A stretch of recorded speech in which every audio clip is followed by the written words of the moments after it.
Hello, I am Reverend Kelly X. I'm the Director of Racial Justice Ministries here at the historic Scarritt Bennett Center, and I am so honored to be here in this space, in this moment. For those of you all who are not in this building, you are missing the joy of what life is, of babies and toddlers, but most importantly, of their mothers and fathers coming together to learn about maternal health. And in particular, how to raise the mortality. No, lower the mortality rate. Yeah. We want to. Lower the mortality rate to allow for Black women to live as long as possible, so that because Black women deserve to be able to raise their children, and Black children deserve to have mommies. Yes, and so I am just honored to be able to be here. I am thankful to Meharry Medical College, to Metro Public Health, and Healthy Strong Babies, Natural Strong Babies, as well as the New Life Center for partnering with the Scarritt Bennett Center, Racial Justice Ministries, in order to put on this program. We've spent the last 2 hours together talking, sharing, and understanding what it means to be a mother that allows help. That she doesn't have to do it all by herself, but that's what community is for. And so we are continuing that conversation here as we talk about Black maternal health. And so I want to first allow my panelists to introduce themselves. And I am going to start with Jania White. Hi, I'm Janina Wright. I am a community doula with Nashville Strong Babies. I also work with different agencies, but today I'm just going to represent Nashville Strong Babies. Okay. I was actually a doula for Kashana and also LaTroya as well. So these are my babies. And I'm just so happy to be here. I'm so happy that these things are going on. These conversations have been had. The awareness is being raised. Moms are being loved on. Birthing persons are being loved on. And also the partners and or fathers, however you identify, are being loved on. And the people that care about these people that are birthing these babies. So I'm so happy to be here. Thank you so much, Kelly. Thank you so much for being here. My name is Kashana Lawless. I don't know if y'all can hear me? My name is Kashana Lawless. I am the mother of this beautiful little girl here, Kobe Lawless. She's 8 months old. And Janina was my doula. I'm also an employee at the Metro Public Health Department. I've been at the department for 6 years now. I am so grateful to Angela and all the team at Nashville Strong Babies for getting me enrolled in the program. And I'm excited to be here. Thank you so much for being here, Kashana. Hi, I'm Natasha Hi, I'm Natasha Simmons Crutcher. I am a local doula as well, with Birth to Earth Doula Services, and born and raised here in Nashville, and just here to make awareness about, like you said, the mortality rates here in Davidson County and all over the United States. It's ridiculous because we're not a third world country, but some third world countries have better outcomes than we do. Hello, my name is LaTroya Crutcher. I was a participant in Nashville Strong Babies, and I'm Kamari's mother, and I'm Natasha Simmons' daughter. Awesome. Thank you all so much. Now, like I said, for those of you all who are not in the room, you might hear the room, but that's what it means to be a parent, okay? So, and you might see a couple of little feet run into the camera, into the shot, and run out. And that's what we're doing here, caring for and loving on our mothers and their children on today. Now, one of the things that's really interesting or unfortunate is that Black women face mortality rates more than twice that of as white women, and this gap has only doubled in the last 2 decades. And the thing that's so kind of interesting about this is that there was a point in American history when the mortality of Black women was important, when they wanted Black women and their children to live. And unfortunately, the time in which they wanted us to live was during enslavement. And it was the time when our bodies were monetized, our bodies were made property. And the possibility of us having children meant the possibility of making more money on us. And as a result of that, that's how we end up with even modern day gynecology. Unfortunately, what also happened during that time, while there were great advancements on allowing women not to bleed out and to die during that time, also what happened were these myths about the strength of black women, that the enslaved women that were tested on were not given any type of anesthesia because it was believed that black women don't feel pain. And there were all these myths that were created. These myths, now that our bodies aren't necessary for the production of this world, are what are causing black women to die at higher rates because they're not listening to us. They're not invested in our safety or invested in the well-being of our lives. And so, kind of with that information being known, I am wondering from the doulas why you do what you do.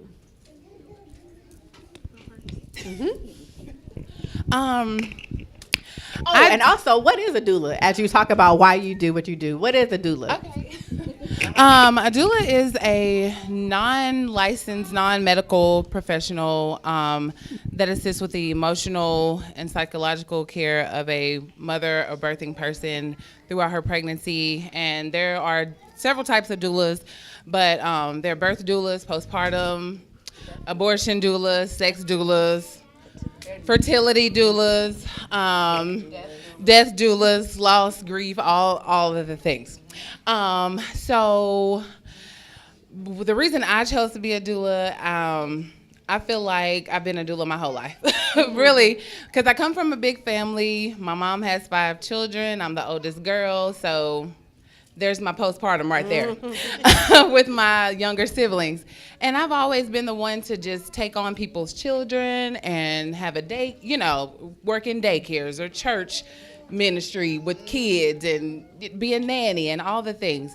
So I just felt when I got language to the services I was already providing, I'm like, Lord, that's me. That's me. And my family was like, we didn't know what it was called, but that's you. Yeah. And so everything that has happened since I've had my trainings and certification has everything has just become aligned, even to the point of me getting a midwife assistant certification and just bridging that gap between a doula and a midwife. Well, I will become a midwife one day. But for now, I will continue to do the work that I do now and forever serve my community and do it with an open mind and open heart and freely give the time that I have and the love that I have to give to the community. And I love it. I love it. Thank you. Okay. So my journey comes from just needing the support and knowing what that means to need that support because my mom passed when I was 12. So when I had both my kids, yes, their father was there and my aunt, but there's still, something missing that gap. So understanding what that was, it drove me to more wanting to be a support for someone that was going through prenatal, going through labor, going through birth, going through postpartum, to be there for them. Also, I am the baby out of all my first cousins on my mom's side of 26 of us. So just being there for my little cousins, and I've been an auntie since I came out the womb because me and my brother are 18 years apart. My other brother is 20 years older than me. So I've been an auntie since 84 when I was born. So just understanding that support, being that helping hand. I've always been like a nurturing person. It comes naturally to me, and just being there. Yeah, awesome. So just a natural nurturer and caring for others. So for my mothers who had doulas, can you kind of share the role that? What was the most important thing? I'm going to start with you, LaTroya. What was the most important thing that your doula did for you while you were going through labor? And make sure you use your microphone. Well, my baby actually came out in like 2 pushes. So, so my mom, she had left or whatever to go get her work from home, and before she had left, they had broke my water, and my doctor came back and she checked me. She said, "Oh, you're a 10. Call your mom. Where's she at?" So I called my mom. My mom was already talking to Janina before the fact of me going into labor, because I was actually in labor for 3 days. I was in, and on the 3rd day, I actually had him. And I just loved that she enjoyed being there for my baby and seeing my baby being born and caring for him. And when I got home, I was there by myself. She came, let me get in my shower, let me take care of myself and watch the baby while, I was handling myself. She's been checking in on me, making sure I've been okay. And it's just like the support. You really don't find that from a lot of people. So getting it from her, it was really just like heartwarming. So it was good to know that even though there are folks that you could call on, there was someone that had a very particular role that could, I love it. Kashana? Well, Janina for our family was a little bit less traditional. Kobe was born 9 weeks early because I had got diagnosed with preeclampsia. I already had a scheduled C-section plan for 37 weeks that we had already planned for. And I just had a feeling that things weren't going right. So when I talked to my doctor, I was like, okay, I would like to go get monitored. And the baby was born the next day. Now, I had a lot of severe complications after having my daughter that, long story short, put me on life support for a few weeks. So Janina was really there to support my family and support my husband, really, while he was going through all that stuff. So while Kobe was in the NICU, while I was on life support, she was really there to support my husband a lot, checking on him as he checked in on the baby, and truly invaluable in the time that I was down. Wow. Thank you. I know that you said thank you, but I want to say thank you for being able to do that, because that's a very particular type of. I'm gonna cry this whole. It's okay, because Me too. We here. Yes, please add. I'm gonna add my point of view to that.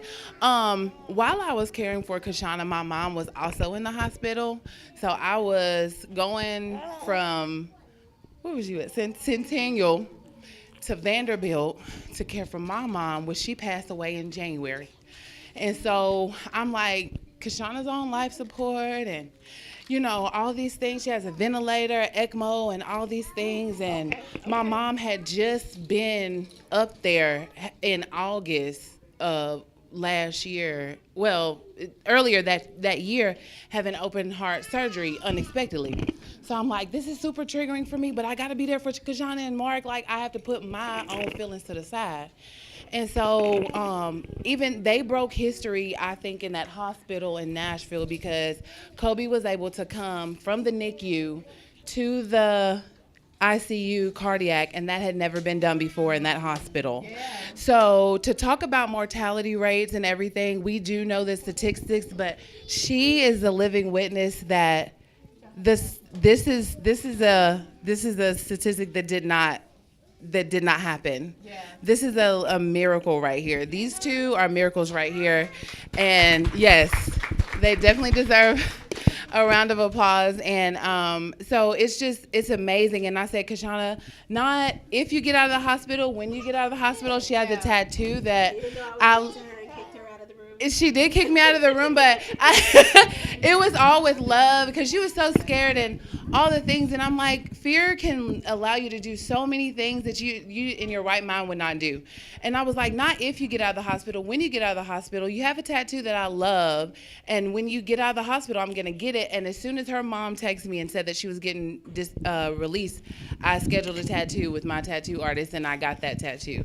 And so that was just so amazing. And they will forever hold. All my babies have a special place in my heart and will forever, but these two and Mark, like that, this family will forever have a special place in my heart because I'm like, y'all beat the odds, every odd that was against you, and it was so amazing to even care for her as I was caring for my mom and still kind of caring for myself, still trying to care for myself. But yeah, I just had to add my 2 cents into that. Thank you. Thank you. Thank you so much. What are so without going into detail, and this is for all of, for all of us, because I don't know, you know, we might all have children on this panel as well and have experienced birth. What is it that you wish you knew when you went into the hospital that you didn't know that you now know? I don't. Yeah, that might have been helpful, and I don't know if it. Yeah.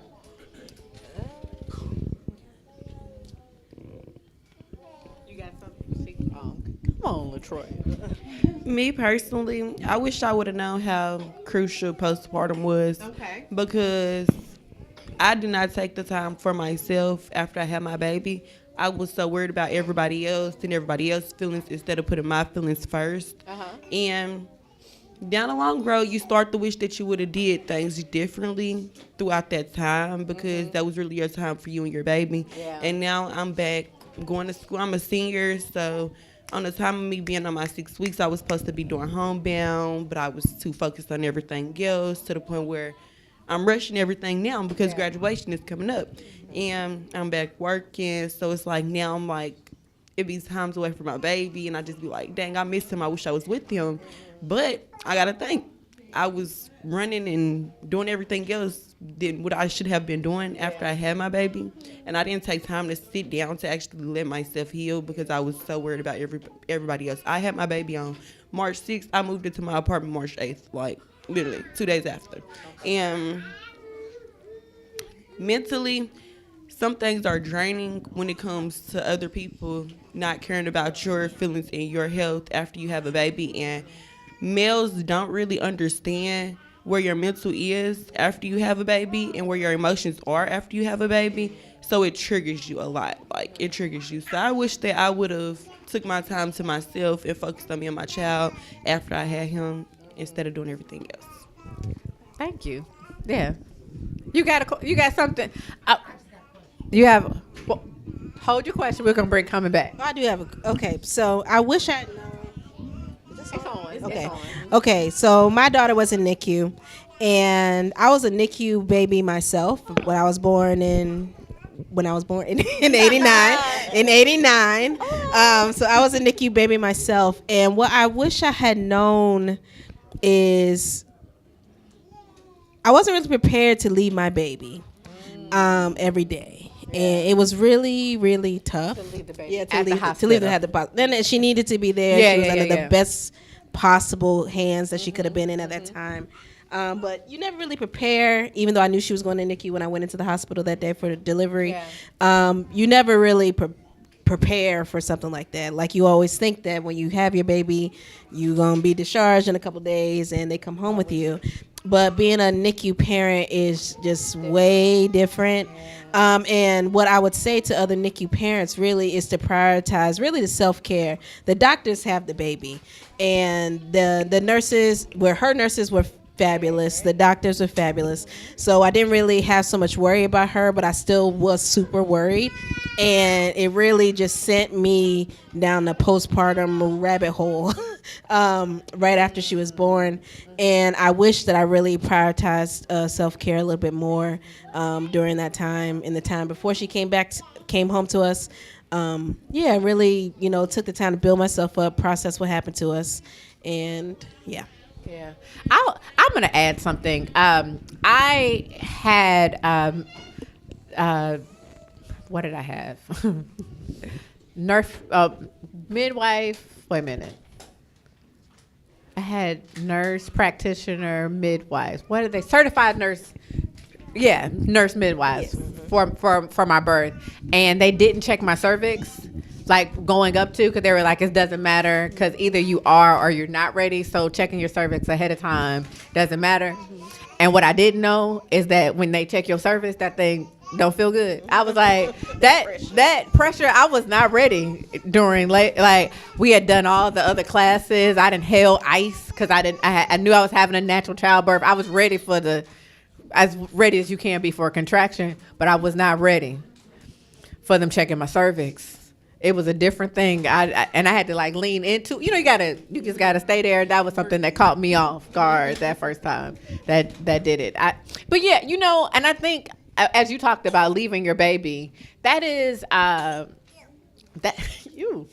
I think that's a common thing, whether you're leaving them a day old or that first time. And I'll even be honest, when leaving them at college, I know y'all not there yet, but I'm just saying, leaving my baby at college, I was like, oh God, I'm leaving him in another city.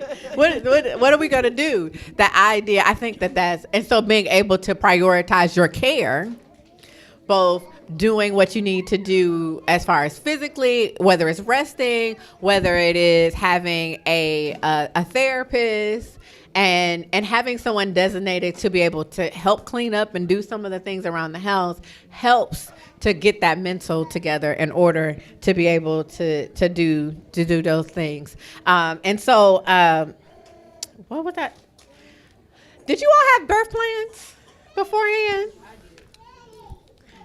How aligned was your birth plan to the actual birth? Nothing like it.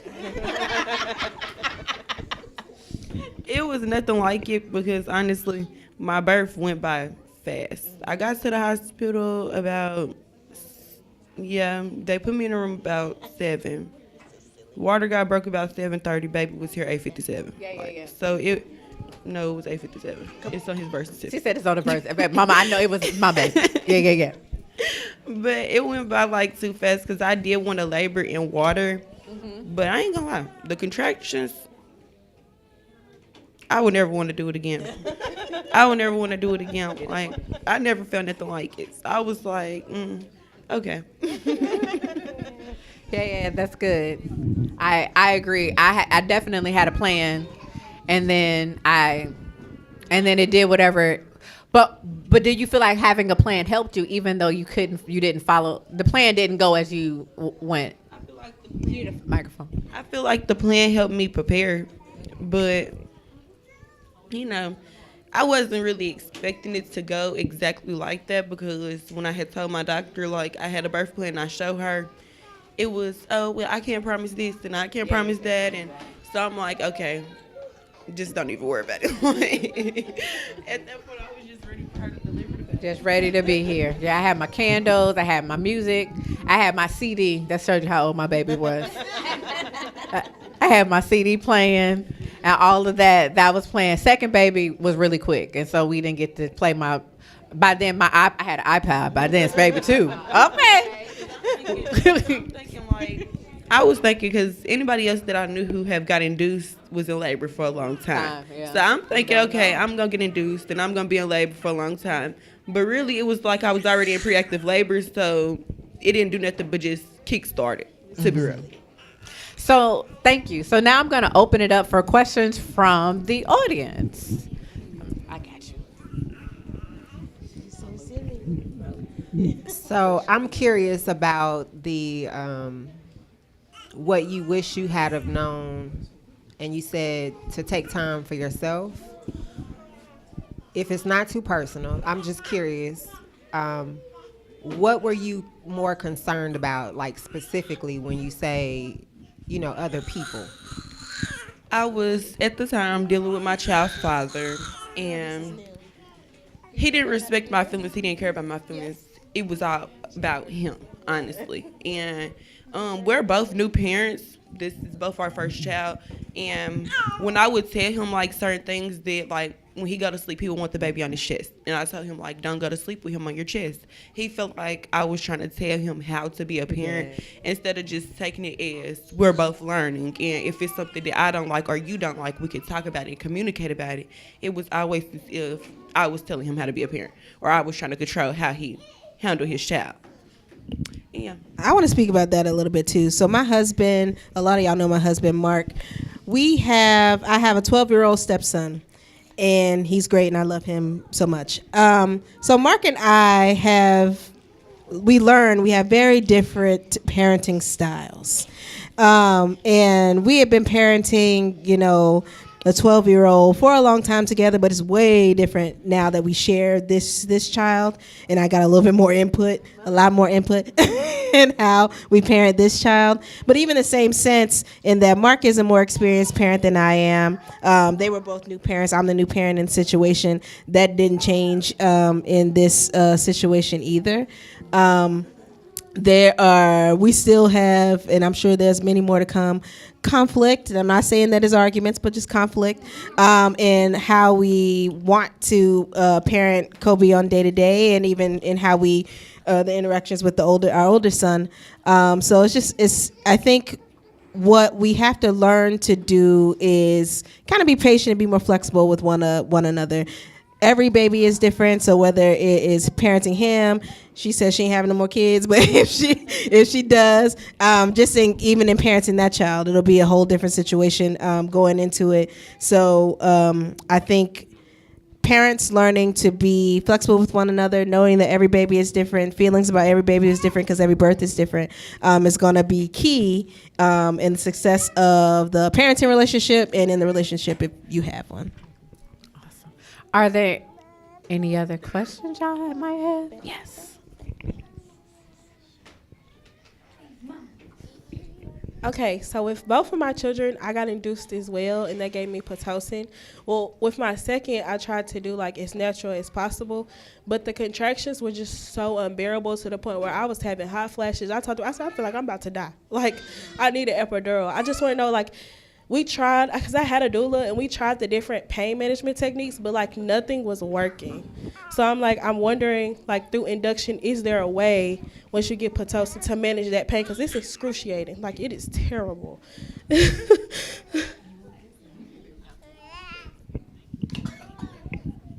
So when it comes to technically inductions with the Pitocin, it overstimulates your uterus, and that's where that pain comes from. Because when you're in natural unmedicated labor, your uterus is going to contract as it needs to, not overstimulate. So that's where that high pain level comes from. That's where the overstimulation comes from, in that pain sensation. But there's really, other than the techniques that we use, it's kind of mind over matter, because I did, with myself, get an elective induction with her, but I went unmedicated. So it just depends. But also you can ask them to turn it down some as well, because they start off with a certain amount, then they take it up each hour or so. You can kind of ask them to bring it down to let your body do what it's designed to do. Yes, and I think I learned a lot just in you saying that, because I think part of it that I'm hearing is that there are levels to this, literally levels. There are levels to this, and that it didn't have to always be at that particular place. And part of that, not speaking to what the pain, I personally did not have an induction, but I did do natural childbirth. But what I will say is that you have to have folks who are willing to advocate, who believe your pain. Yep. And because the system is set up not to believe our pain, literally, they think we're stronger than we are. And the trope of the strong black woman is not just about our ability to wash, clean, take care of everybody else, but they literally believe that we're stronger. And so the ability for us to have, and mind you, in the midst of your contractions, shouldn't be your job. It really should be their job. That's their job to listen to you. Yep. But I think the other piece of that is being clear, if you decide to have another child, to make sure that person understands what we learned right here. Write that down, put it back in your head, put it in the back, but also to say, we've got to do something different for her, because that pain shouldn't be what that is. Yeah. Yeah, because like I said, that's what it is. It's overstimulating the uterus. Thank you. That's really good to know. Really, really good to know. Hey, babe. Other questions?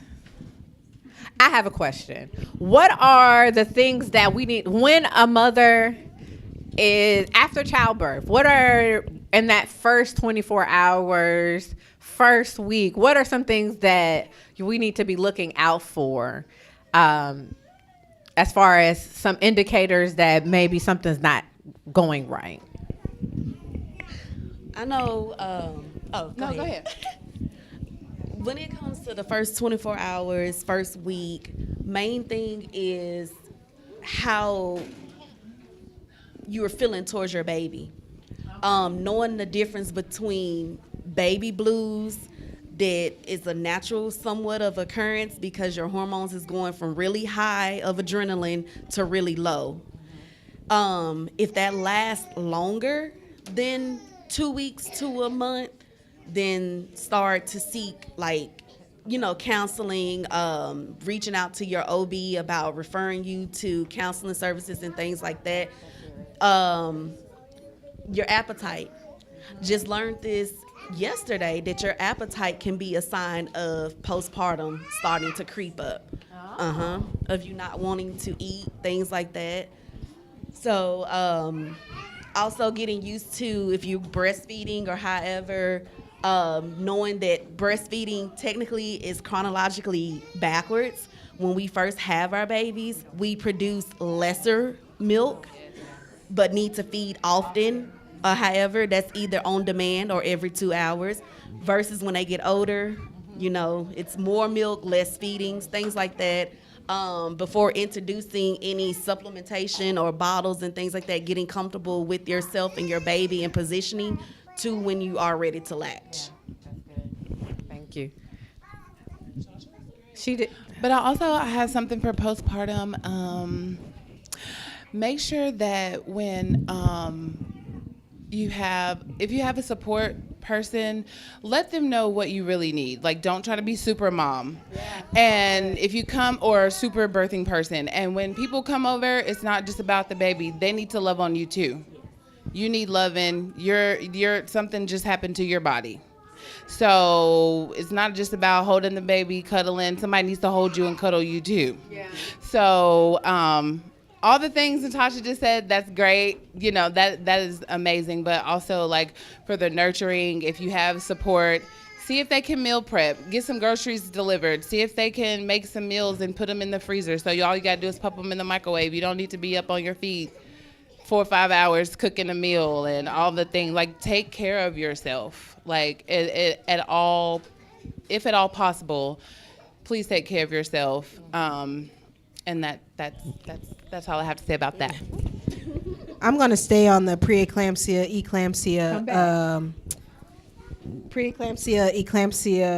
train.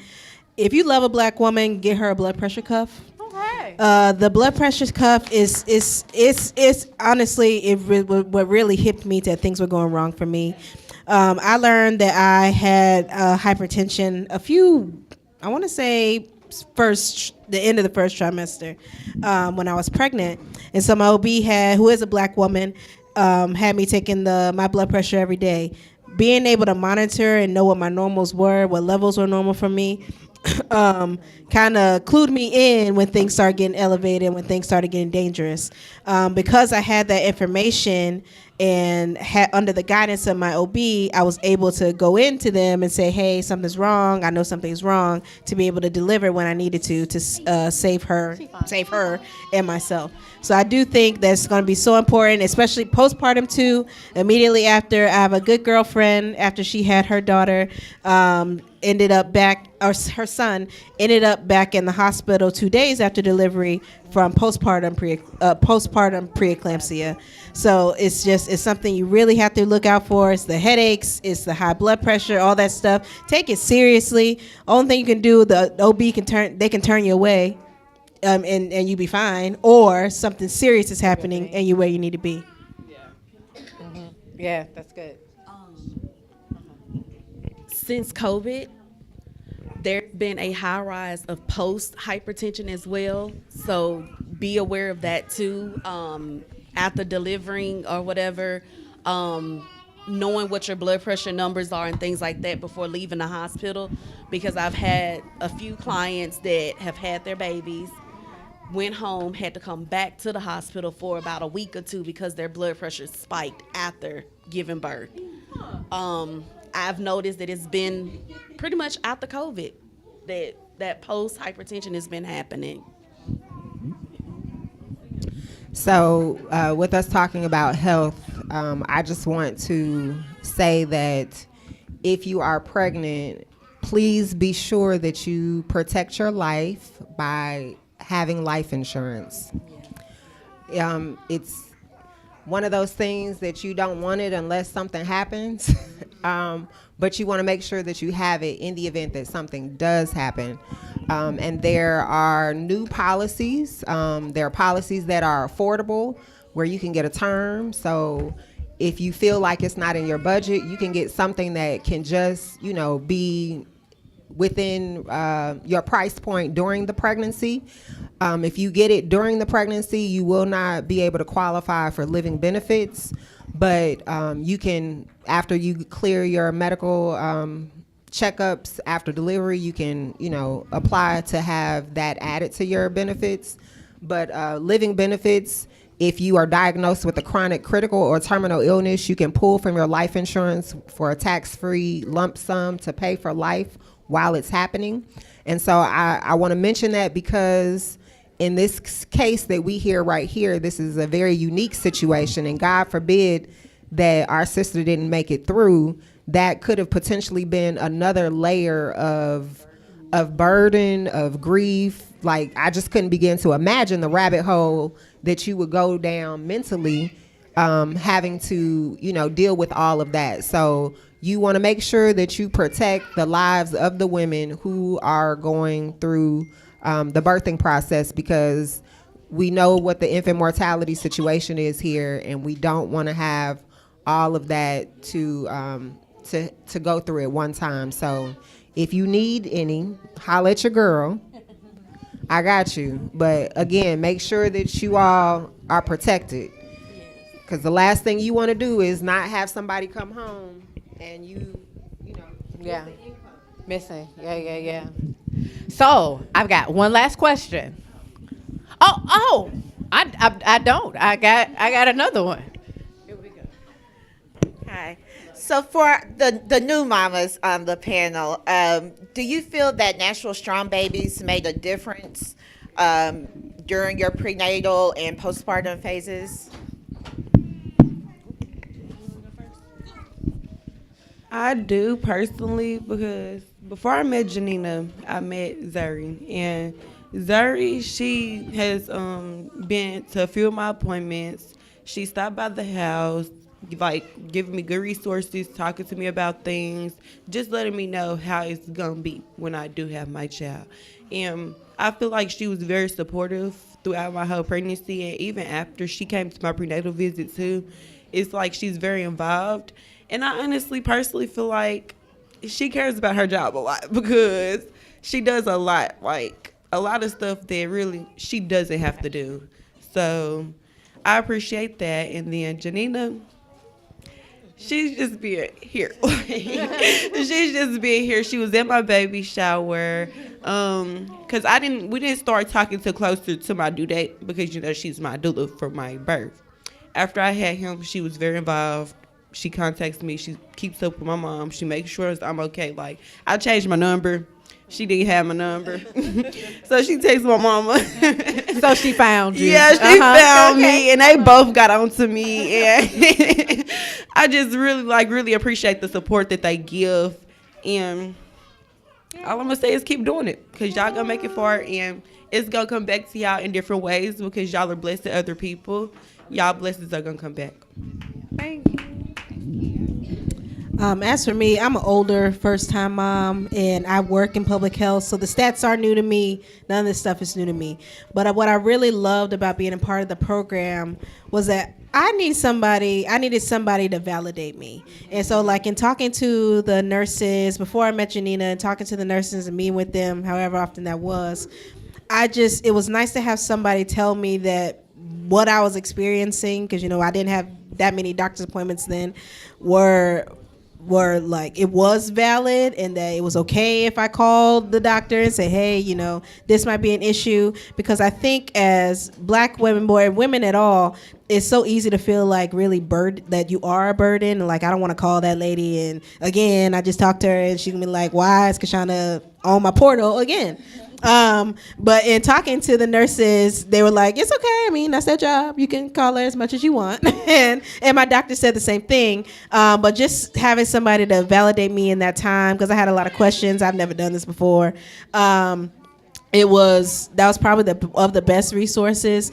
Janita didn't get to be my doula for the birth because everything went crazy.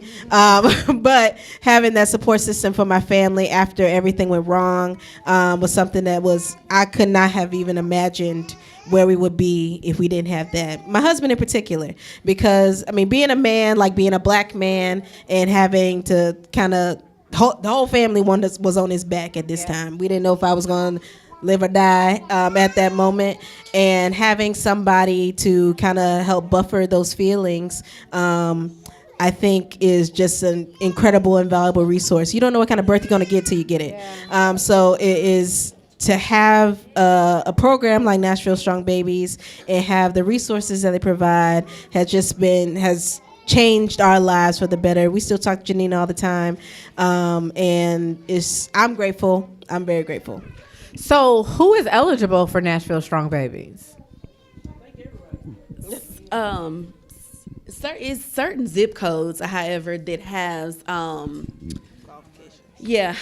likely. Certain zip codes. Yeah, it is certain zip codes. Yes, please. Okay. Certain zip codes. I don't know the exact zip codes. We can get that information out for whoever needs it. But it's in the greater Davidson County area. You don't have to meet a certain income requirement or economic status.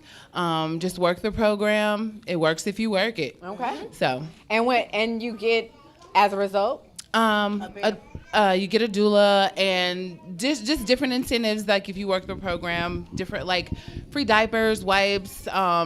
They have plenty of community baby showers that Nashville Strong Babies are representatives at, or vendors that give away car seats and strollers and little bouncy playpen, pack and play type things. So the program really just works if you work it, for sure. Awesome. That's really great to know. So my last question as we wrap up, I'm going to hold this for you until, is what has been the best blessing of your birth experience?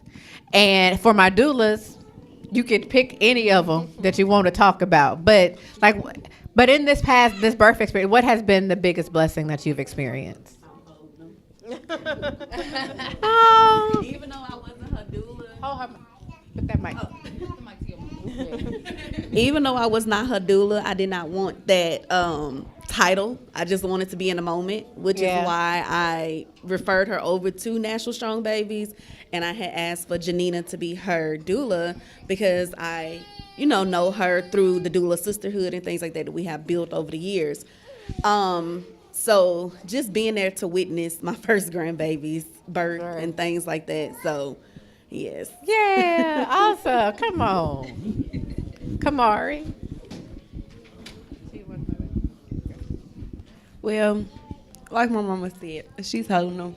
And it was a long journey. It was very long, a lot of stress, a lot of crying. It was a lot. But in the end, it was really all worth it because I have him. Yeah. Come on now. It's all right. You still got the mama. Yes. We here with you. I have my baby. Yes. Yeah. It's nothing like a love from your child. It's a different feeling. Like it's really a different feeling because he's gonna love me unconditionally, and no matter what, he's going to love me. Like, and I'm gonna always love him. Like, it's a different feeling, honestly. Yeah, that's good. That's good. I love it. I'm gonna say what everybody else said. It's Kobe. I went through 2.5 years infertility before I had her, so it's been before I got pregnant. So it's been the longest the longest journey to get her and a longer journey to get her home. And it's the greatest blessing in the world. My greatest blessing is my families. All of them. It's just a it's just been a blessing. And my mom always called I'm like, Mom, we just had a baby today, and she would call them her doula grandbabies. So 3 days after we buried her, I was in a birth, and I'm like, Mama, you see your doula grandbabies, you know, so from a different place now. Yeah. But all of my families are special to me, and I will forever be honoring my mom, bringing her doula grandbabies into the world. So it's a blessing, and I am on a fertility journey of my own to become a mom. So that journey is just starting, but I'm working it, and I'm having a good time. Yes, all of it. I want to thank each of you for sharing your story and allowing us to have a little peek into your lives, sharing your tears. Look, I'm here for the tears. I do know, because they're a reminder of the love, and that this is work. Woman's work is work. It can be difficult, but it's also worth it for the babies, but also for the relationships that are built, that are forged in the midst of this. And so I am just so thankful for this opportunity to have you here. I am thankful for Nashville Strong Babies, Metro Public Health Department, Meharry Medical College, as well as the New Life Center for allowing us to have this time together here at Scarritt Bennett Center. We are just thankful for this opportunity, and I'm thankful for these babies who really need a nap. They out here, they want naps, and we're gonna let them have it. And so we thank you so much for coming out today. Hope that you all had a wonderful time, and we look forward to hosting you all again. May God bless and keep you until we meet again. Amen.